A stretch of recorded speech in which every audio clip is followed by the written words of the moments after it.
మీ ఇంట్లో యేసయ్య ఉంటే అక్కడ సమాధానం ఉంటుంది. యేసు ప్రభువు ఎక్కడ ఉంటాడో అక్కడ ఎవడి గురించి వాడు ఆలోచించుకోడు. ఒకరి గురించి ఒకరు ఆలోచిస్తారు. భర్త గురించి భార్య ఆలోచిస్తుంది. భార్య గురించి భర్త ఆలోచిస్తాడు.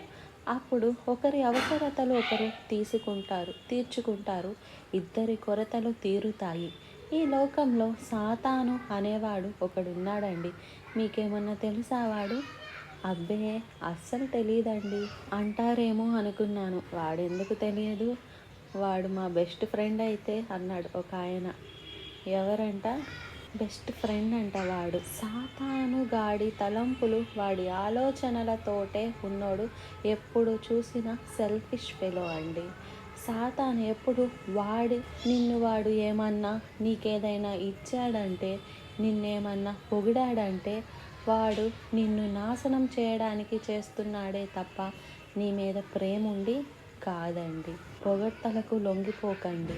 దేవుడున్న స్థలం, ప్రభు ఉన్న స్థలములో ప్రేమ ఉంటుంది. ప్రేమ ఉన్న స్థలములో సమాధానం ఉంటుంది. మీ గృహం పరలోకానికి నమూనాగా భూలోకంలో దేవుడు ఇచ్చిన చిన్న పరలోకంగా ఉండాలి. మీరు యేసయ్య బిడ్డలైతే మీ ఇంట్లో నుంచి అరుపులు కేకలు కాదు, ఇంటిలో భయం కాదు, ఒకరిని చూస్తే ఒకరికి బెదిరింపులు కాదు, అలకలు కాదు, ఏడుపులు కాదు, పరలోకంలాగా ఉండాలి. పిల్లలు పరిగెత్తుకుంటూ నీ దగ్గరికి రావాలి. భార్యాభర్తల మధ్య అన్యోన్యత ఉండాలి. ఒకరి గురించి ఒకరు ఆలోచించుకోవాలి. ఒకరికొకరు సహాయం చేసుకోవాలి. ఒకరినొకరు ప్రేమించాలి. బయట గొడవలు ఎన్నైనా ఉంటాయి.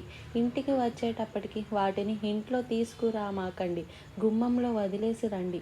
నీ ఆఫీస్ గొడవలు ఇంట్లో ఎందుకు చెప్పు? అక్కర్లేదు.